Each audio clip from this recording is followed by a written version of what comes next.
ఆంధ్రప్రదేశ్ రాష్ట్రంలో ఇళ్ల నిర్మాణాన్ని గురించి, దానితో పాటు గత ప్రభుత్వంలో ఏదో ఇళ్ల నిర్మాణం అసలు జరగలేదని, చంద్రబాబు నాయుడు ప్రభుత్వంలో ఇళ్ల నిర్మాణం కొత్త ఊపుని తెచ్చింది అని చెప్పి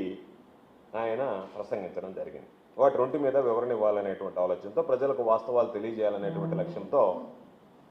బాధ్యత కలిగినటువంటి ప్రతిపక్ష పార్టీగా ఈరోజు ఈ మీడియా సమావేశాన్ని ఏర్పాటు చేయడం జరిగింది. అంటే ప్రజల మీద నేను విద్యుత్ ఛార్జీలు పెంచను అని చెప్పి పదే పదే మాట్లాడి, వాళ్ళ మీద వీరబాదుడు బాది మరలా ఈరోజు వెన్నపూసినట్టుగా చంద్రబాబు నాయుడు మాట్లాడేటువంటి విధానం చూస్తే అవగాహన ఉన్నటువంటి ప్రతి ఒక్కరూ కూడా చంద్రబాబు నాయుడు ఇంత నీచమైనటువంటి స్థాయికి దిగజారిపోయాడా అని చెప్పి వ్యాఖ్యానించేటువంటి పరిస్థితి ఏర్పడింది. ఎందుకు చెప్తున్నాను ఈ మాట అంటే, ఈరోజు చంద్రబాబు నాయుడు మనసు ఒప్పి విద్యుత్ ఛార్జీలు తగ్గించలేదు. ఇబ్బడి ముబ్బడిగా చంద్రబాబు నాయుడు ప్రభుత్వంలో పెంచినటువంటి ఛార్జీలు దాదాపుగా ఒక్క సంవత్సర కాలంలోనే 19,000 కోట్ల రూపాయలు ప్రజల మీద భారం మోపి, ఈరోజు ఎలక్ట్రిసిటీ రెగ్యులేటరీ కమిషన్ ఏదైతే ఉందో, ఆంధ్రప్రదేశ్ ఎలక్ట్రిసిటీ రెగ్యులేటరీ కమిషన్, మీరు ప్రజల నుంచి అధిక మొత్తంలో విద్యుత్ ఛార్జీలు వసూలు చేశారు, ఇది సమ్మతి కాదు, దీన్ని మేము అనుమతించడం లేదు, కాబట్టి మీరు ఏదైతే ఈరోజు ఉన్నటువంటి ఇంధనం విద్యుత్ కొనుగోళ్లకు సంబంధించినటువంటి ఆ సర్దుబాటు ఉందో ఆ తేడా పోగా మేము పరిగణలోకి తీసుకున్నటువంటిది వాస్తవాలన్నీ తీసుకోగా మీరు ఎక్కువ ఛార్జీలు ప్రజల నుంచి ముక్కుపిండి వసూలు చేశారు, అధిక ఛార్జీలు, కాబట్టి వాటిని ప్రజలకు ఇవ్వాలి అనేటువంటి దాని మీద ఈరోజు ట్రూ డౌన్కు సంబంధించినటువంటి ఆదేశాలు జారీ చేయడం జరిగింది. అంటే ఈరోజు 19,000 కోట్ల రూపాయలు వీరబాదుడు బాది ఎలక్ట్రిసిటీ రెగ్యులేటరీ కమిషన్ మీరు చేసింది తప్పు అని మొట్టికాయలు వేసి చెంపదెబ్బ కొట్టి, మీరు ప్రజల దగ్గర అధికంగా వసూలు చేసినటువంటి మొత్తాన్ని వెనక్కి ఇవ్వండి అని అంటే దానిని చంద్రబాబు నాయుడు తన ఘనతగా చెప్పుకోవడం,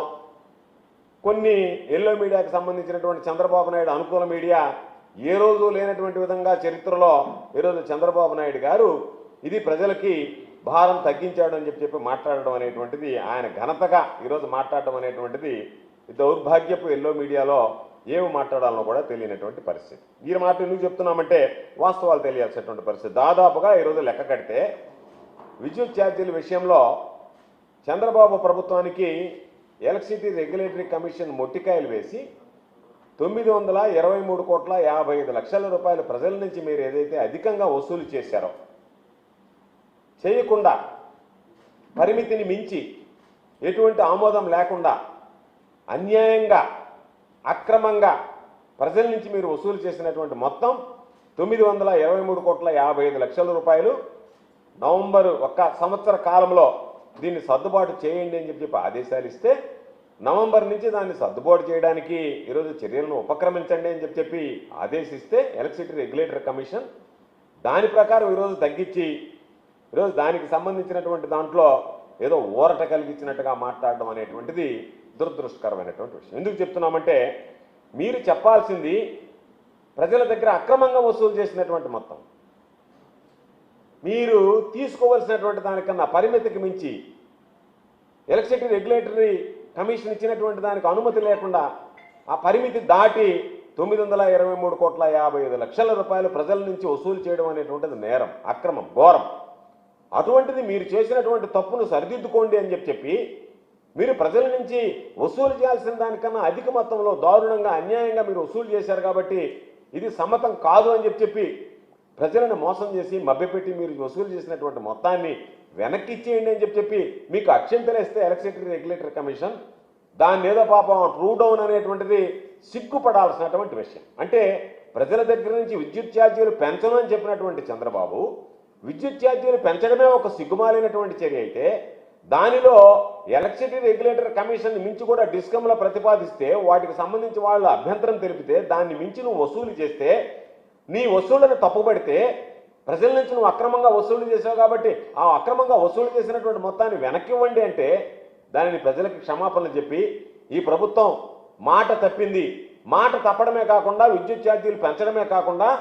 మరలా ఈరోజు పెంచడంలో కూడా ఎక్కడ కూడా నియమ నిబంధనల్ని పాటించకుండా పెంచాం, తప్పు చేశాం, క్షమించండి అని చంపలేసుకోవాల్సినటువంటి చంద్రబాబు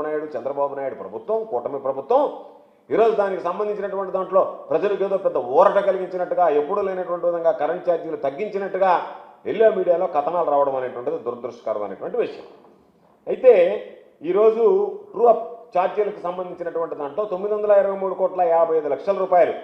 ఎలక్ట్రిసిటీ రెగ్యులేటరీ కమిషన్ ఎందుకు చెప్పింది అంటే వ్యత్యాసం గమనించింది కాబట్టి. ఏ విధంగా తీసుకున్నా సరే ఈరోజు దానికి సంబంధించి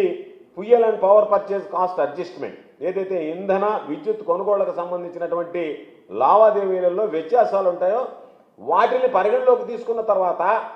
మీరు ఎలక్ట్రిసిటీ ఛార్జీలు పెంచమన్నారు అంటే దాని అర్థమైంది ప్రభుత్వమే భరిస్తుంది అన్నారు. భరించలే, దాన్ని తీసుకెళ్లి వినియోగదారుడి మీద వేశారు, ప్రజల మీద భారం మోపారు. ఆ ప్రజల మీద భారం మోపినప్పుడు కూడా ప్రజల మీద అధికంగా అంటే వాళ్ళ మీద మోపాల్సినటువంటి భారం కన్నా, సర్దుబాటు ఛార్జీల కన్నా మీరు అధికంగా వసూలు చేసినటువంటి 923,50,00,000 రూపాయలు వసూలు చేయడమే నేరమైతే, అక్రమమైతే, అన్యాయమైతే మరలా దాన్ని తిరిగి ఇచ్చేయడంలో వాళ్ళకి ఏదో పెద్ద మేలు చేసినట్టుగా ప్రజలకు సంబంధించినటువంటి దాంట్లో మీరు మాట్లాడడం అనేటువంటిది విడ్డూరమైనటువంటి విషయం. అందుకే ఈరోజు ట్రూ డౌన్కి సంబంధించినటువంటి ఉత్తర్వులను జారీ చేయడం జరిగింది.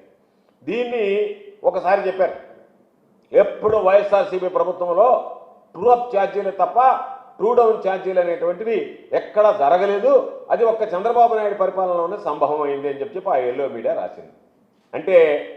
తప్పులు చేసి ఆ తప్పులను సరిదిద్దుకొని ఈరోజు మీరు ప్రజలకు సంబంధించినటువంటి అక్రమంగా చేసినటువంటి వెనక్కిస్తే దాన్ని మీరు ఘోరంగా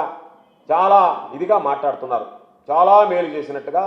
దౌర్భాగ్యం, దారుణమైనటువంటి విషయం. జగన్మోహన్ రెడ్డి గారి హయాంలో ఏ రోజు కూడా ప్రజల దగ్గర నుంచి వసూలు చేయాల్సిన దానికన్నా ఈరోజు ఉన్నటువంటి ఇంధనం విద్యుత్ కొనుగోళ్లకు సంబంధించినటువంటి వ్యత్యాసాల్లో ఎప్పుడు ఒక్క రూపాయి కూడా ప్రజల నుంచి వసూలు చేయలేదు. డిస్కమ్ అటువంటి ప్రతిపాదనలు కూడా ఎలక్ట్రిసిటీ రెగ్యులేటరీ కమిషన్కి సమర్పించలేదు. కాబట్టి జగన్మోహన్ రెడ్డి గారి ప్రభుత్వం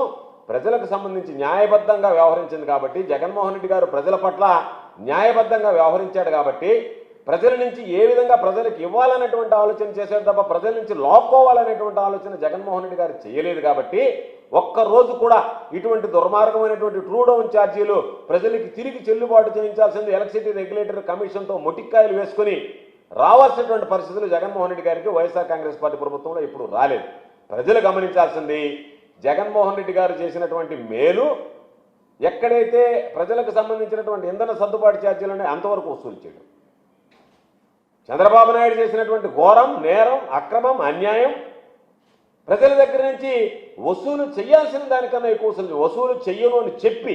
హామీ ఇచ్చి అధికంగా వసూలు చేయడం, ఇది దౌర్భాగ్యమైనటువంటి విషయం. అందుకనే వైఎస్ఆర్సీపీ ప్రభుత్వంలో ఏ రోజు కూడా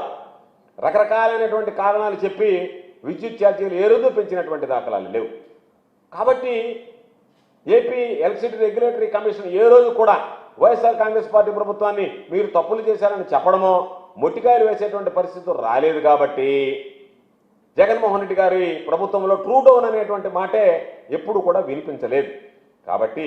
ఈరోజు ఈ ప్రభుత్వం మీడియాను నమ్ముకుని పనిచేసేటువంటి ప్రభుత్వం కాబట్టి వాళ్ళ దగ్గర లేనిపోయినటువంటి తాను చేసినటువంటి అక్రమాలను కూడా అధిగమించడానికి, ప్రజల దృష్టి మరల్చడానికి ఏదేదో రకరకాలుగా అది మేలు జరిగినట్టుగా ప్రజలకి తాను ఏమో